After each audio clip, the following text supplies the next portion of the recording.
मैं Asian school Dehradun के Jammu campus के शुभारंभ के अवसर पर आप सबको बहुत बहुत बधाई और शुभकामनाएं देता हूं। माता वैष्णो देवी से प्रार्थना करता हूं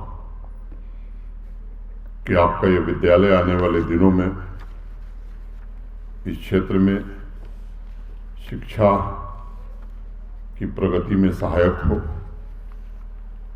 और एक कीर्तिमान स्थापित करे। मुझे बताया गया है कि एशियन स्कूल देहरादून का यह देवभूमि उत्तराखंड से बाहर पहला परिसर बन रहा है। यह बड़ा ईश्वरीय संयोग है कि देवभूमि के पश्चात विद्यालय शारदा पीठ में राष्ट्र की भावी पीढ़ी के निर्माण में अपना योगदान आने वाले दिनों में देगा। मदनजीत जी, अंकुश जी तथा मैनेजमेंट से जुड़े सभी साथियों को मैं बहुत बहुत शुभकामनाएं देता हूं। इस नई शुरुआत में टीचिंग, नॉन टीचिंग स्टाफ तथा विद्यार्थियों की सफलता की कामना भी करता हूं। मैं बड़ा दुविधा में हूं। टेलीविजन में सीरियल आप लोग देखते हैं? जब अच्छा सीरियल आता है तो लोग सीरियल देखने में ज्यादा रुचि रखते हैं। बीच बीच में विज्ञापन आता है तो लोगों की रुचि विज्ञापन में खत्म हो जाती है। तो सीरियल आपने देख लिया, रीतम्बारा जी को आपने सुन लिया, अब मैं विज्ञापन की तरह आपके बीच खड़ा हूं तो कोशिश करूंगा कि विज्ञापन की तरह ही रहूं, सीमाओं का ध्यान रखूं। बहुत ही ओजपूर्ण बात अभी दीदी माँ ने कही है। हमारे यहाँ कहा गया है कि बृहम वदेम विदथे सुवीरा, हम उत्कृष्ट वीरता से युक्त होकर ज्ञान की यात्रा शुरू करें और शास्त्र चर्चा में भाग लें। जिस देश की परंपरा में इस तरह का आध्यात्मिक भाव मौजूद हो वहां लोग सोचते होंगे कि क्वालिटी एजुकेशन में नवीनता लाने में ज्यादा मेहनत की आवश्यकता नहीं पड़नी चाहिए। इन्हीं कारणों से अतीत में कुछ इसका उल्टा हुआ और हमारे देश में एजुकेशन सेक्टर लंबे समय तक एक ठहराव हमारे देश ने देखा। आप कल्पना नहीं कर सकते कि उस ठहराव ने समाज की सोच पर कितना गहरा आघात किया है। भारतवर्ष स्वयं अपने आप पर गर्व करना भूल गया था। विदेशों से लोग आते थे तो पॉवर्टी टूरिज्म करने के लिए भी लोग जाने लगे थे। देश उस हालत में पहुंच गया था। पुरानी पीढ़ी के लोग जानते हैं, इसमें भी बहुत लोगों को पता है, देश के बाहर जब दुनिया के बाकी देशों में हम जाते थे तो हमारे पासपोर्ट की कितनी इज्जत होती थी। यह देश खुद आत्मघाती हो गया था क्योंकि इसकी सोच में गौरवशाली भारत के चिन्ह मिट गए थे।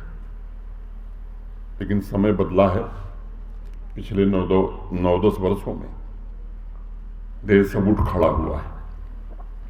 साहस के साथ समाज की सोच में बड़ा बदलाव आया है।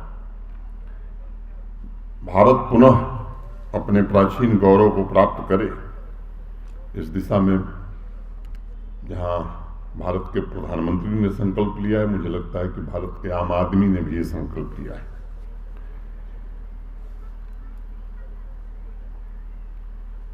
शिक्षा की अनेक परिभाषा अनेक प्रकार के लोगों ने, बड़े बड़े विद्वानों ने, राजीव गुप्ता जैसे, मनीष जी जैसे अनेक लोगों ने, मेरी अपनी एक निजी परिभाषा है। शिक्षा है क्या? तो ये किसी के जीवन की एक व्यक्तिगत यात्रा है। It's a journey of self. और मुझे लगता है कि उससे अगर आगे बढ़ेंगे तो मैं कहूँगा it's a journey of inner self. तो विद्यालय को, शिक्षक को करना क्या चाहिए? तो जो बच्चे की अंतर्ध्वनि है, इनर सेल्फ को अंतर्ध्वनि है, वो उसकी पहचान उसे हो जाए तो मुझे लगता है कि फिर कोई कठिनाई, कोई परेशानी नहीं रह जाएगी। अनेक लोग हैं इस देश में जिनके उदाहरण हम दे सकते हैं, जिन्होंने अपनी अंतर्ध्वनि को पहचान लिया, वो देश में बड़े आदमी हो गए। महात्मा गांधी का नाम आप सब जानते हैं। 8 वर्ष के थे, स्कूल में राजा सत्य राजा हरिश्चंद्र नाटक दिखाया जा रहा था। 8 साल का बच्चा नाटक देख रहा है विद्यालय में, और वही प्रतिज्ञा करता है कि जीवन में कुछ भी होगा सत्य से कभी विमुख नहीं होऊंगा, सत्य कभी नहीं छोड़ूंगा। घर आए, आकर के उन्होंने शीशे के सामने खड़े होकर के उस नाटक के डायलॉग बोलते थे। अब 8 साल का बालक प्रतिज्ञा करता है कि सत्य से कभी विमुख नहीं होगा। बड़े काम किए गांधी जी ने, देश को आज़ादी दिलाई। मैं 100 काम गिना सकता हूं, आप सब जानते हैं, मैं उसमें समय बर्बाद नहीं करना चाहता। लेकिन सबके पीछे जो मूल बात थी कि गांधी जी कभी सत्य से विमुख नहीं हुए, सत्य को पकड़े रखा उन्होंने। अभी कबीरदास का नाम दीदी ने लिया, आप में से अनेक लोगों को पता होगा, लिखना नहीं जानते थे कबीरदास जी। उन्होंने भी हम अपनी अंतर्ध्वनि पहचान ली। उनकी अंतर्ध्वनि क्या थी? ईश्वर।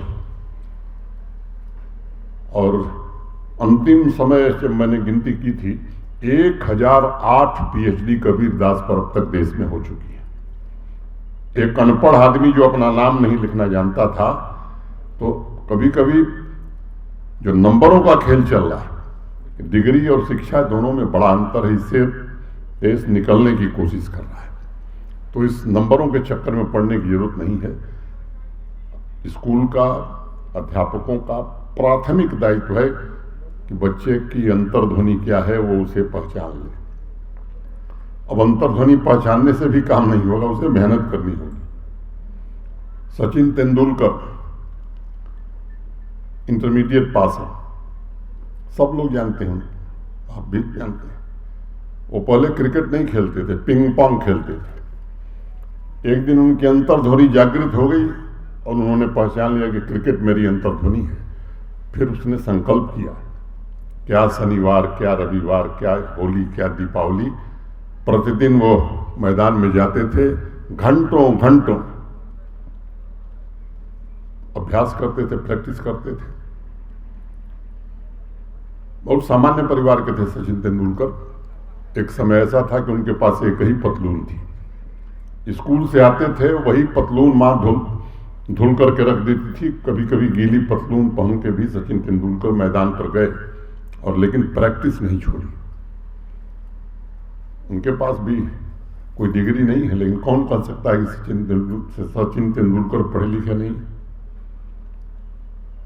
आज तक मुझे नहीं याद है, या किसी को नहीं याद होगा, कि एक भी ऐसा बयान सचिन तेंदुलकर ने, ऐसा स्टेटमेंट दिया है जिस पर कभी कोई विवाद खड़ा हुआ।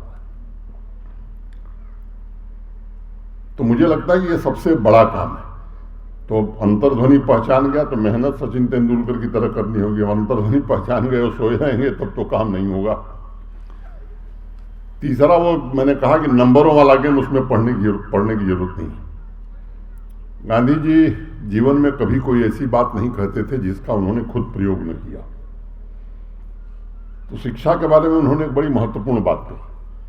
उन्होंने कहा कि जो किताब में पढ़ते हो, या जो टीचर ब्लैक बोर्ड पर पढ़ाता है, आजकल स्मार्ट क्लासेस हो गए पढ़ाता है, वो कम समझ में आता है। जो हाथों का प्रयोग करते हो वो जल्दी समझ में आता है। तो फिर तीसरी बात राजीव जी हो गई कि प्रयोग करना सिखाया जाए बच्चों को, और हाथों के प्रयोग से बड़े बड़े लोग, कम पढ़े लिखे लोगों ने बड़ा काम किया। सर आइजैक न्यूटन का नाम आप सब जानते हैं, बहुत पढ़े लिखे नहीं थे सर आइजैक न्यूटन। हाथों के प्रयोग से ही थियरी ऑफ ग्रेविटी का आविष्कार हो गया। आइंस्टाइन पढ़े लिखे व्यक्ति थे, फिजिक्स में PhD किया था, लेकिन उनके पिता बीमार हो गए और उनकी एक इलेक्ट्रोमैग्नेटिक शॉप थी। मजबूरी में उनको शॉप पर बैठना पड़ा। आइंस्टाइन ने कभी नहीं कहा कि मैंने फिजिक्स में PhD की है इसलिए इस इलेक्ट्रोमैग्नेटिक शॉप पर मैं नहीं बैठूंगा। वो बैठे क्योंकि परिवार की आवश्यकता थी। और हाथों के प्रयोग के कारण ही पहला ऑटोमेटिक फ्रिज दुनिया में बनाने का श्रेय आइंस्टाइन को जाता है। थियरी ऑफ रिलेटिविटी की बात बड़े बड़े लोग करते हैं, कम लोगों को समझ में आता है, मैं भी नहीं समझता हूँ, ये विद्वान आदमी इनको समझ में आती है। अनेक नाम ऐसे गिनाए जा सकते हैं, मैं 10-20 मैं समय नहीं जाया करना चाहता हूँ, 10-20-25 उदाहरण और दे सकता हूँ। तो ये 3 बात मुख्य रूप से शिक्षक को करनी है, बच्चे को बतानी है। पहला, बच्चे की अंतर्ध्वनि, अब सबको आप फिजिक्स ही पढ़ाएंगे, अगर उसकी रुचि कला में है तो कला पढ़ाइए, वो जान जाए कि हमारी रुचि क्या है, उस दिशा में उसे आगे बढ़ाइए। फिर अगर अंतर्ध्वनि की पहचान हो गई तो बच्चा मेहनत करे। तीसरा, हाथों का प्रयोग। और अब जो नया जमाना आया है, नए नए टर्मिनोलॉजी इस्तेमाल हो रही, स्टार्टअप, फलाना ढिकाना, तो मैं समझता हूँ कि कोलैबोरेटिव 3-4 बच्चे मिलकर के एक साथ एक छोटी सी समस्या पर विचार करें और काम करें। मैं समझता हूं कि अगर ये 4 काम हमने कर लिया, और मैं मानता हूं कि ये पीढ़ी जो है ये भाग्यशाली है। हम लोगों के समय में तो जब हाई स्कूल में पढ़ता था, जब अलजेब्रा पढ़ना शुरू किया मैंने, तो मेरे एक टीचर थे, a+b² a² + b² + 2ab, उन्होंने याद करा दिया, मुझे अभी भी याद है। लेकिन मैं जब तक बनारस हिंदू यूनिवर्सिटी नहीं गया, मुझे ये नहीं पता था कि ये होता क्यों है। बहुत सारी चीजें मुझे उस समय की याद हैं, आज नहीं याद है। अब एक बात मैं जानता हूं कि जब अच्छा अध्यापक कोई होता है, जिसकी चर्चा अभी दीदी माँ ने की, गुरु, तो उसका हम लोग थोड़ा राजनीति में सक्रिय हो गए थे विद्यार्थी जीवन में ही, लेकिन जो सबसे अच्छे टीचर थे उनका क्लास कभी नहीं छोड़ते थे। अब कुछ लोग ऐसे होते हैं जिनके क्लास में जाने का मन ही नहीं करता है। तो मुझे लगता है कि टेक्नोलॉजी जिस तरह से बदल रही है, अध्यापकों के लिए भी बड़ी चुनौती है। उसके साथ कदम से कदम मिलाकर चलना बड़ा कठिन काम है, इसलिए मैनेजमेंट को इस पर विशेष ध्यान देना होगा। और मुझे लगता है कि मैं उम्मीद करता हूं कि ये विद्यालय उस दिशा में प्रयत्न करेगा। दूसरा जो मैं कह रहा था कि आज 2 चीजें ऐसी उपलब्ध हैं इस पीढ़ी को, एक तो देश की राष्ट्रीय शिक्षा नीति और दूसरी टेक्नोलॉजी। मुझे लगता है कि ये विद्यालयों को पुनः ऊर्जावान बना सकती हैं, लर्निंग को पुनः केंद्र में रखते हुए ऐसा ह्यूमन कैपिटल निर्मित किया जा सकता है जो राष्ट्र निर्माण में अपना महत्वपूर्ण योगदान दे सके। क्योंकि भारत का जो मन है वो बदल गया है, भारत चुनौतियों से हारता नहीं है। चंद्रयान में पहली बार भले हम असफल हुए, लेकिन संकल्प लिया कि नहीं, इस असफलता से ही सफलता निकलेगी, और भविष्य में हमने लक्ष्य भी प्राप्त किया। तो मुझे लगता है कि असफलताएं भी सफलता की कहानी लिखती हैं। चंद्रयान 2 की असफलता चंद्रयान 3 की सफलता का आधार बनी थी, ये हमें बराबर ध्यान रखना चाहिए। चंद्रयान 2 और चंद्रयान 3 के बीच जो गैप थे उनको वैज्ञानिकों ने भरने की कोशिश की थी और उससे सफलता मिली। आज विश्व के शक्तिशाली देश जियो पॉलिटिकल के संवेदनशील मुद्दों पर हमसे, भारत से अपेक्षा रख रहे हैं। ये एक बड़ा बदलाव जो समाज और राष्ट्र के जीवन में आए नए आत्मविश्वास का परिचायक है।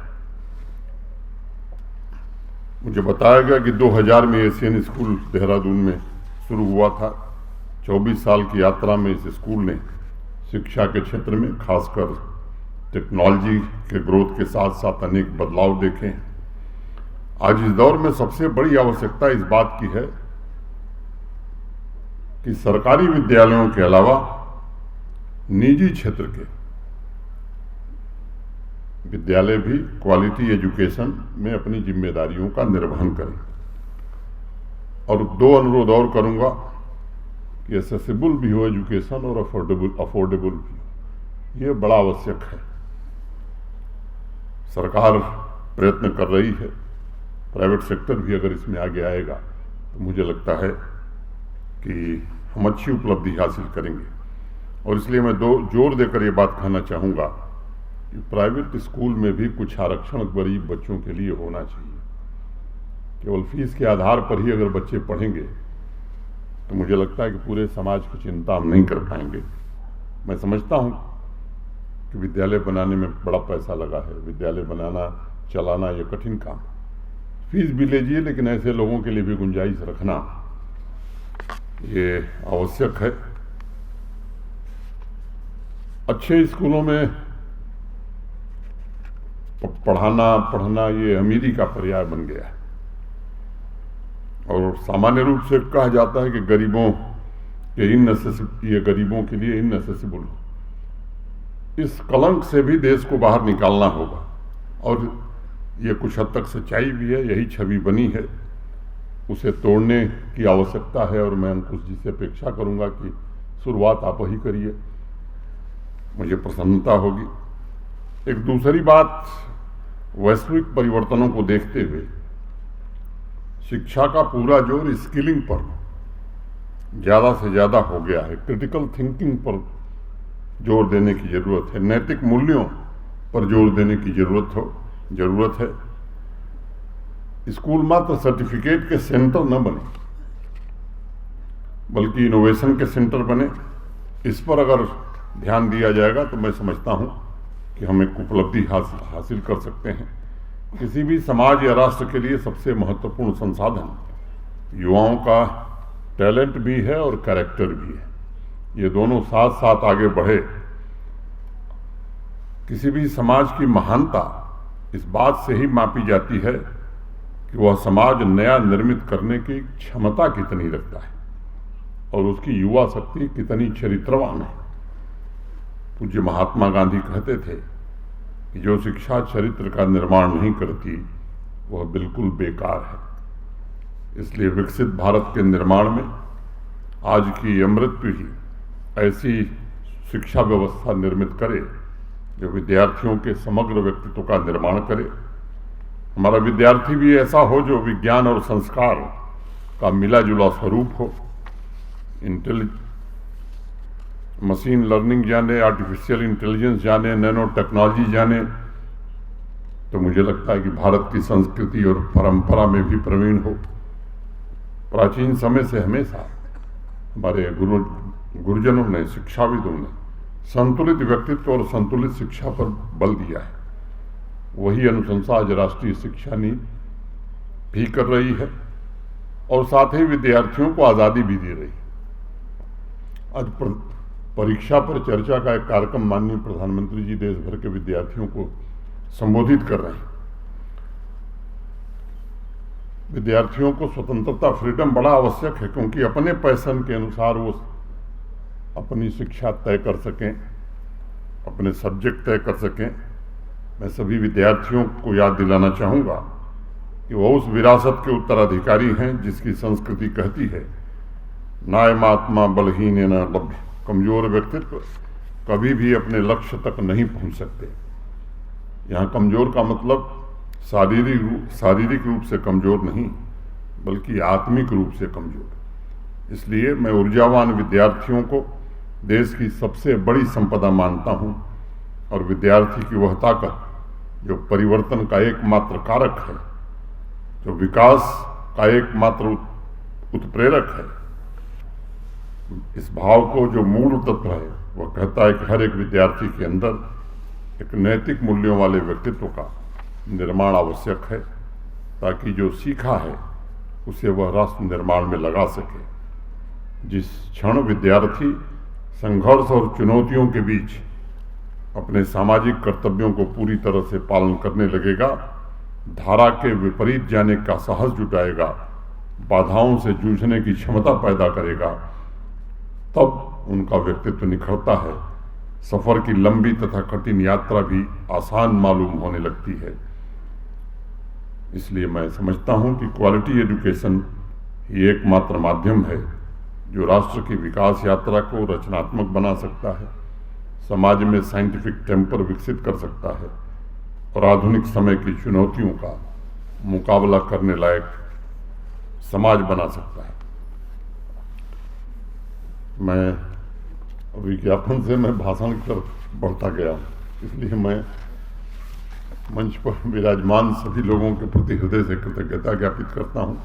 दीदी माँ का मैं हृदय से अभिनंदन करता हूँ जम्मू कश्मीर माता वैष्णो देवी की धरती पर, और अंकुश जी और उनकी पूरी टीम को फिर से एक बार शुभकामना देता हूँ और उम्मीद करता हूँ कि आपका विद्यालय आने वाले दिनों में बेहतर शिक्षा का केंद्र बने। बहुत बहुत धन्यवाद। नमस्कार। जय हिंद।